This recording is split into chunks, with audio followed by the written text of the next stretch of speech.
Hello मेरे प्यारे दोस्तों। तो यार एक जबरदस्त अपडेट है आरआरबी की तरफ से, जिसका आप लोग बड़े बेसब्री से इंतजार कर रहे थे। वो आप लोगों का जो इंतजार है वो खत्म हुआ और आरआरबी ने अपनी वैकेंसी जो डिटेल्ड नोटिफिकेशन है वो रिलीज कर दिया है दोस्तों। पहले से ही संभावना है, जैसे गवर्नमेंट ने ये पॉलिसी बनाई थी और बोला गया था कि हर साल रेलवे का एग्जाम होगा, चाहे ग्रुप सी की बात हो जाए, ग्रुप डी की बात हो जाए, ग्रुप बी की बात हो जाए। वैसे ही आप लोग सब अवेयर होने लग गए थे, अपनी प्रिपरेशन को कंटिन्यू स्टार्ट कर दिया था और बहुत सारे टीचर्स आप लोगों की इसमें मदद भी कर रहे थे। यही इसी दौर में दोस्तों अब डिटेल्ड एप्लीकेशन या डिटेल नोटिफिकेशन का बहुत दिनों से बच्चे इंतजार कर रहे थे कि कब होगा, कब होगा, कब होगा। इस तरीके की क्यूरियोसिटी जगी हुई थी। तो ये क्यूरियोसिटी आप लोगों की शांत करने के लिए डिटेल नोटिफिकेशन आ गया है government of India, ministry of railway, railway recruitment board RRB का। और ये क्या है, इसकी पूरी डिटेल नोटिफिकेशन मैं आप लोगों को बताने वाला हूं दोस्तों। ओपनिंग डेट 30/7/2024 से स्टार्ट हो जाएगा। Closing date of the submission application included payment fee 29/8/2024 को खत्म हो जाएगा। तो ये डेट नोट करिएगा, ये सबसे इंपॉर्टेंट डेट है। 30 तारीख को शुरू होने वाला है और 29 अगले महीने में 29 तारीख को कंप्लीट हो जाएगा दोस्तों। उससे पहले आपको फॉर्म फिल कर देना है। Date for the modification window for the correction in application form with payment of modification fee. कितनी मॉडिफिकेशन फी लगेगी वो भी डिस्कशन करूंगा। 30/8/2024 से लेकर 8/9/2024 तक आप अपनी एप्लीकेशन को, अगर कुछ गलती हो जाती है तो उसके अंदर एडिशनल पेमेंट करके आप उसको करेक्ट कर सकते हैं दोस्तों। कितनी वैकेंसी आई, क्या वैकेंसी आई, सबसे पहले नंबर ऑफ वैकेंसी बात करते हैं। डेफिनेटली आपको पता है कि जो रेलवेज है वो जोन वाइज डिवाइडेड है। तो जो नंबर ऑफ वैकेंसीज भी आई वो different different zone wise, different different department के लिए अलग अलग निकल के आया।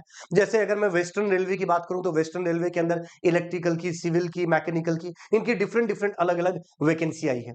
वो सारी वैकेंसी की भी मैं बात कर लेता हूं दोस्तों। और ये डिटेल्ड पीडीएफ भी मैं आपको टेलीग्राम चैनल के अंदर अवेलेबल करवा दूंगा। सबसे पहले अगर मैं पैटर्न की बात करूं दोस्तों तो दो पार्ट में एग्जाम होता है, जैसा कि पहले भी होता था। इस साल भी सेम प्रोसेस को ही रिपीट किया गया है। दो पार्ट के अंदर एग्जाम होगा और दोनों ही सीबीटी होंगे, यानी कंप्यूटर बेस्ड टेस्ट होंगे। ऑब्जेक्टिव पेपर होगा सीबीटी 1 एंड सीबीटी 2। सीबीटी 1 की अगर बात की जाए दोस्तों तो सीबीटी 1 के अंदर जनरल अवेयरनेस, केमिस्ट्री, मैथमेटिक्स और फिजिक्स के क्वेश्चन आपको, और कंप्यूटर बेस्ड कुछ क्वेश्चन आपको देखने को मिलेंगे। यही चीज अगर मैं सीबीटी 2 की बात करूं तो वो प्योर टेक्निकल होगा। आपके ब्रांच वाइज आप फिल कर सकते हो। ब्रांच वाइज जो सिलेबस है वो आपके पास है। सिलेबस भी पूरा डिटेल में हम डिस्कशन करने वाले हैं। इसी के साथ एक चीज और बता देता हूं, जब ये दोनों ही पार्ट को आप क्वालिफाई कर लेते हो दोस्तों, यानी पार्ट 2 आपका, सीबीटी 2 आपका क्वालिफाई हो जाता है, तो आपका डॉक्यूमेंट वेरिफिकेशन यानी डीवी होगा। और उसके बाद आपका पास मेडिकल वेरिफिकेशन यानी एमवी आपके पास होगा। उसके बाद आपको ज्वाइनिंग दे दिया जाएगा। यहां सबसे बात हम वन बाय वन सिलेबस तो डिस्कशन करेंगे, कैसे क्या प्रोसेस करना है वो सारी चीजें डिस्कशन करेंगे। और पे स्केल की अगर बात की जाए तो आपको पता है कि यार 6th और 7th पे स्केल की इसकी जॉब है। तो आपकी जो सैलरी स्ट्रक्चर होगी वो होगी, अगर 6th पे स्केल पे है तो 35,400 इनिशियल होगा, और 7th पे स्केल पे आपका तो 44,900 आपका, प्लस अदर अलाउंस होती है वो आपको मिलेगा। बट 44,900 रुपए आपकी पे स्केल होगी दोस्तों। स्टेज जैसे मैंने आपको बात करी, 2 स्टेज के अंदर पेपर होने वाला है। और ये दोनों ही स्टेज जो है वो सीबीटी बेस्ड होगा, यानी कंप्यूटर, जो कंप्यूटर बेस्ड एग्जाम होने वाला है। उसके बाद डॉक्यूमेंट वेरिफिकेशन होगा, फिर मेडिकल एग्जामिनेशन एमई होने वाला है। आरआरबी शॉर्टलिस्टिंग कैंडिडेट, अब ये मेडिकल के लिए आपको है ना, वो स्टेज 2 जिसने क्वालिफाई किया उसी को मेडिकल के लिए बुलाया जाएगा, जो कि नॉर्मल है इसका, राइट। आप जब फॉर्म फिल करेंगे दो चीजें बहुत इंपॉर्टेंट रहेगी, एक होगा मेल आईडी और एक होगा फोन नंबर। ये दो चीजों का आप कभी भी चेंज नहीं कर सकते, तो अपने ही फोन नंबर यूज करेगा, अपना ही ऑफिशियल मेल आईडी आप यूज करेगा। एप्लीकेशन के अंदर आप जाओगे, जब ऑनलाइन एप्लीकेशन के अंदर आप जाओगे तो क्रिएट एन अकाउंट आएगा। सबसे पहले अपना क्रिएट अकाउंट बना, उसमें आपकी जो मोबाइल नंबर, मेल आईडी और जो आपकी डिटेल पूछा जाएगा वो सारी चीजें आपको फिल करनी है। अगर कोई कैटेगरी के अंदर आते हैं तो कैटेगरी के सर्टिफिकेट भी आपको सबमिट कराना होगा दोस्तों। इसी के साथ साथ बहुत सारे बच्चे बोलते हैं कि सर सीबीटी 1 के अंदर क्या कैलकुलेटर होगा, तो मैं आपको बता देता हूं, सीबीटी 1 के अंदर कोई भी वर्चुअल कैलकुलेटर या कोई भी कैलकुलेटर अलाउ नहीं है। पर सीबीटी 2 के अंदर वर्चुअल कैलकुलेटर यानी कंप्यूटर में ही कैलकुलेटर आपको दिया जाएगा। आपको उसकी टेंशन लेने की जरूरत नहीं है।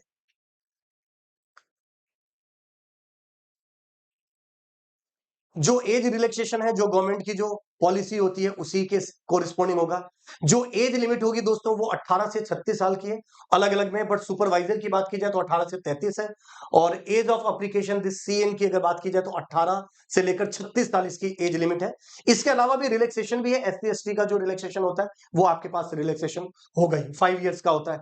ओबीसी एनसीएल का जो रिलैक्सेशन है वो 3 ईयर्स का है। बाकी के रिलीज सेक्शन का आप पूरा देख सकते हो कि क्या कर सकते हो। अगर एप्लीकेशन फी की बात की जाए दोस्तों तो 500 रखा गया एप्लीकेशन फी, बट इसमें 400 रुपए रिफंडेबल होगा। अगर आप स्टेज 1 अगर आप अपीयर कर जाते हो, क्वालिफाई करने की बात नहीं हो रही है, आपको 500 रुपए सबमिट कराना है एप्लीकेशन फी का, अगर आप जनरल से हैं तो, और उसमें से 400 रुपए अगर आप सीबीटी 1 के अंदर बैठ जाते हो तो 400 रुपए आपको रिफंड कर दिया जाएगा दोस्तों। यही चीज अगर आप एससी एसटी कैटेगरी के अंदर आते हैं तो आपको 250 रुपीज आपको पे करना है, और वो 250 रुपीज भी अगर आप सीबीटी 1 के अंदर अपीयर करते हो तो आपका रिफंड हो जाएगा दोस्तों। Only candidate who attended stage 1 CBT will get the refund of their examination fee as mention above, right. CBT 1 के स्टेज 1 पे जब आप अपीयर करोगे तभी ये चीज आपके पास ये जो पेमेंट है वो रिफंड हो पाएगा दोस्तों। यानी एक तरीके से देखा जाए तो 100 रुपए ही पेमेंट फी है, राइट, क्योंकि 400 तो रिफंड ही हो रहा है। रिफंड में टाइम लगता है, पहले से बता देता हूँ। लास्ट टू जब आज से 4 साल पहले आरआरबी का हुआ था तब भी यही हुआ था, बट चलिए वो सब डिस्कशन बाद में करेंगे। ऑनलाइन मोड में आपको पेमेंट करना है सारी चीजें। इसके साथ साथ दोस्तों सिलेबस का भी डिस्कशन कर लेते हैं, एग्जाम पैटर्न का डिस्कशन कर लेते हैं। ओके, जैसा मैंने आपको बताया रिक्रूटमेंट का जो प्रोसेस होगा दोस्तों वो है कैंडिडेट शुड अप्लाई ऑनलाइन। आपको अप्लाई ऑनलाइन ही करना है, आरआरबी के ऑफिशियल वेबसाइट से करना है। उसके बाद सबसे पहले first stage computer based test जिसको सीबीटी 1 बोला जाता है वो होगा। Second stage computer based test CBT 2 होगा, सीबीटी क्वालिफाई करने के बाद आपका सीबीटी 2 होगा। फिर डॉक्यूमेंट वेरिफिकेशन होगा, फिर मेडिकल एग्जामिनेशन होगा, मतलब इंटरव्यू इसमें नहीं होता है दोस्तों। अगर स्टेज 1 की बात की जाए यानी सीबीटी 1 की बात की जाए तो सीबीटी 1 में दोस्तों 90 मिनट का टाइम होगा। जनरल के लिए 100 क्वेश्चन होंगे, और वो जो 100 क्वेश्चन होंगे वो किस किस पर बेस्ड होंगे वो मैं आपको बता देता हूं। ये रहा सीबीटी 1 का। सीबीटी 1 में मैथमेटिक्स के 30 क्वेश्चन होंगे, हर एक क्वेश्चन 1 नंबर का होगा, तो टोटल 30 नंबर का होगा। जनरल अवेयरनेस की और जनरल इंटेलिजेंस एंड रीजनिंग की बात की जाए तो 25 क्वेश्चन होंगे और 25 ही नंबर का होगा, हर एक क्वेश्चन 1 नंबर का होगा। जनरल अवेयरनेस की बात की जाए तो 15 क्वेश्चन होंगे, 15 नंबर का होगा। जनरल साइंस की बात की जाए तो 30 क्वेश्चन 30 नंबर का होगा। टोटल आपको 100 क्वेश्चन दिए जाएंगे, 100 नंबर का पेपर होगा और 90 मिनट अलॉट किए जाएंगे फॉर सीबीटी 1। यही चीज अगर मैं स्टेज 2 सीबीटी की बात करूं दोस्तों तो स्टेज 2 सीबीटी के अंदर दिखाई दे रहा है short listing of candidate for stage 2 stage CBT. Exam shall be based on the normalize, इसके अंदर नॉर्मलाइज मार्क्स भी होगा, normalize marks obtain by them in the stage 1 CBT exam.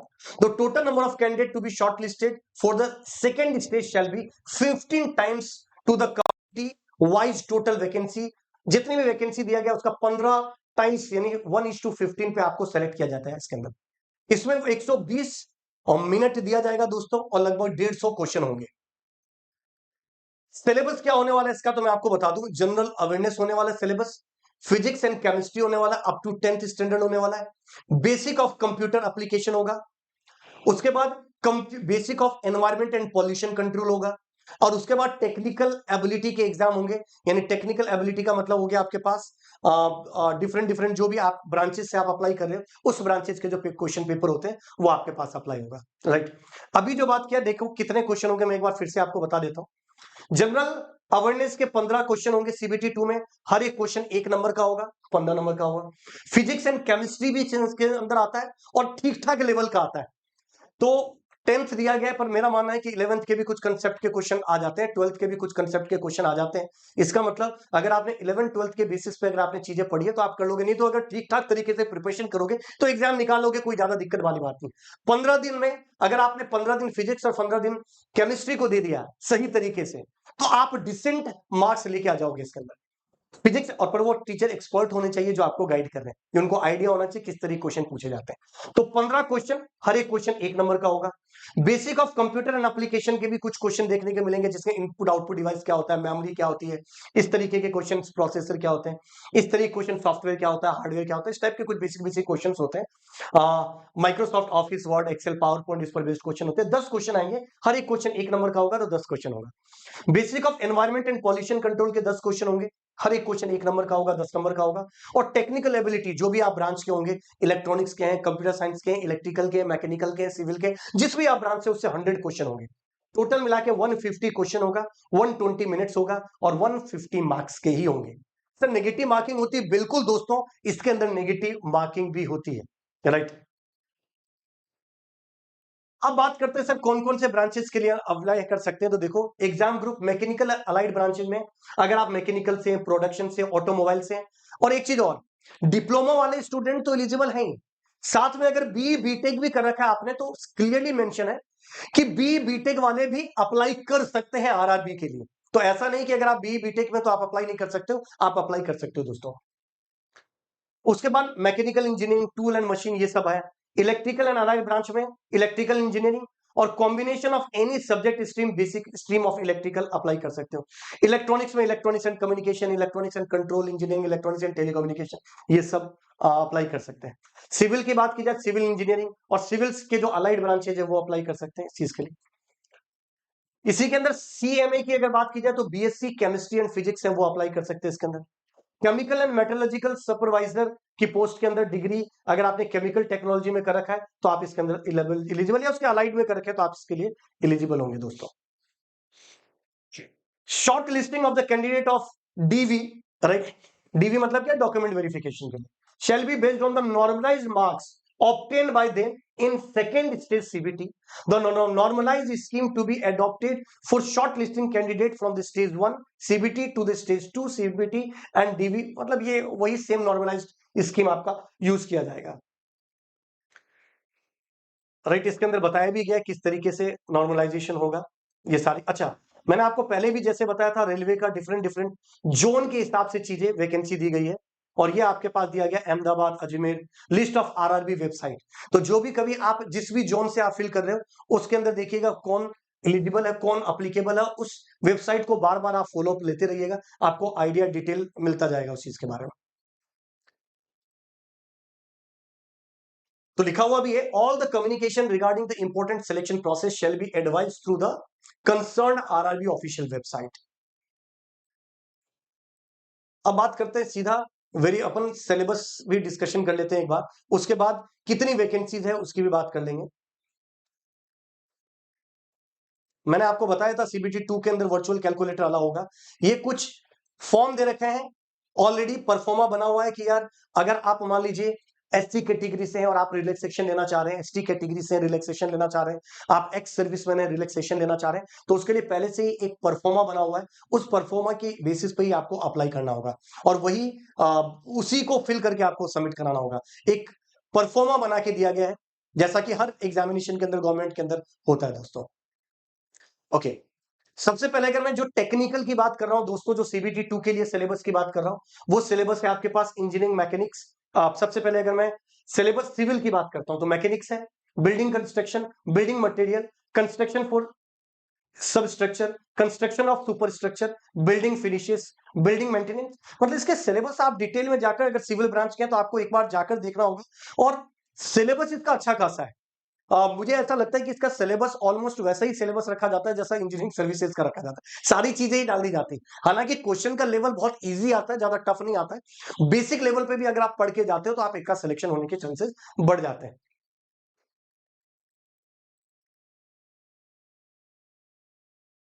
यही चीज अगर आप इलेक्ट्रॉनिक्स से हैं, तो इलेक्ट्रॉनिक्स एंड कंपोनेंट मटेरियल, उसके बाद electronics devices and circuit, digital electronics, linear integrated circuit, right, जिसके अंदर ऑपएम की बात करते हैं, micro processor, micro controller, measurement, communication engineering, computer programming, basic electrical engineering, ये सब चीजें। तो आप अपने अपने ब्रांच के हिसाब से सिलेबस ऑफिशियली एक बार साइट पर जाकर चेक कर लीजिएगा। मैं आपको थोड़ा सा सिलेबस की बात, वैकेंसी कितनी है वो बात कर लेता हूं दोस्तों। तो ये आपके पास वैकेंसी जोन वाइज अलग अलग बनी हुई है।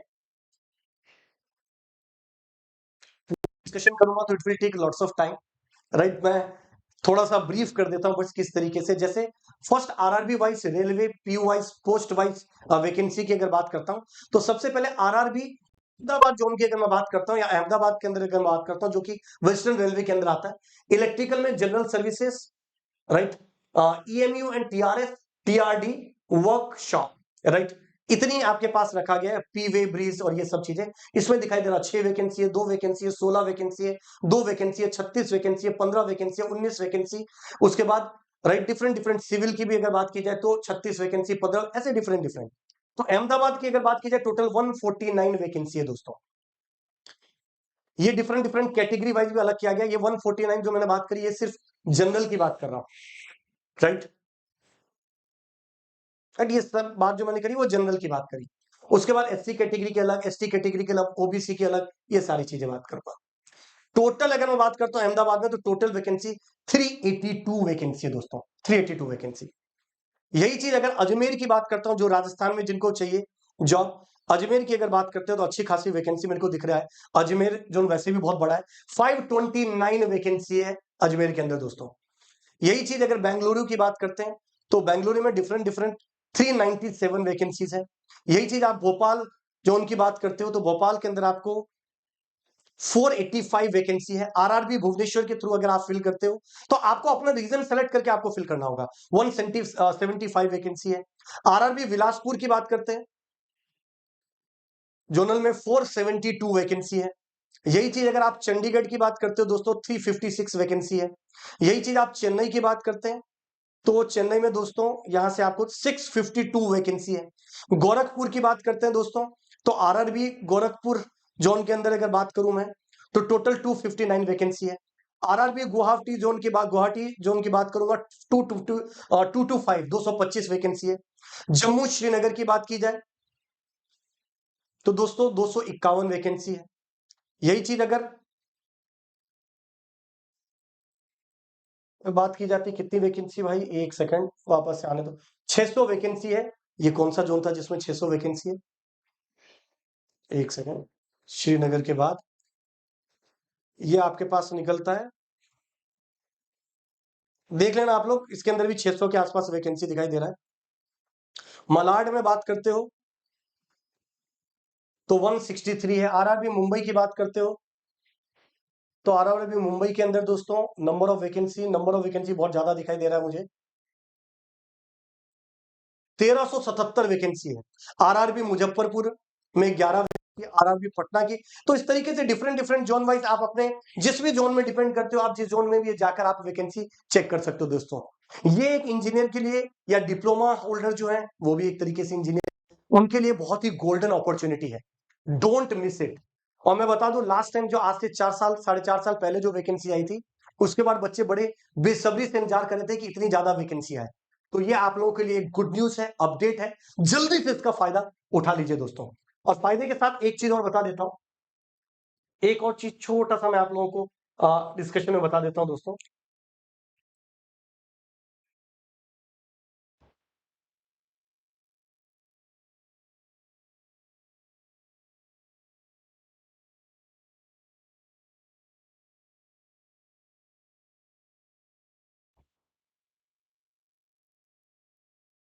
एक और छोटी सी चीज मैं आप लोगों को अपडेट देना चाहता हूं और वो है अपडेट दोस्तों इस चीज से रिगार्डिंग कि आरआरबी के लिए अगर आप प्रिपरेशन करना चाहते हैं, चाहे सिविल के, चाहे मैकेनिकल के, चाहे इलेक्ट्रिकल इलेक्ट्रॉनिक्स, कोई भी ब्रांच के आप दोस्तों, तो यहां पर एक राजधानी बैच जो कि 31 जुलाई से ऑलरेडी स्टार्ट होने वाला है, ऑलरेडी बैच लॉन्च हो चुका है।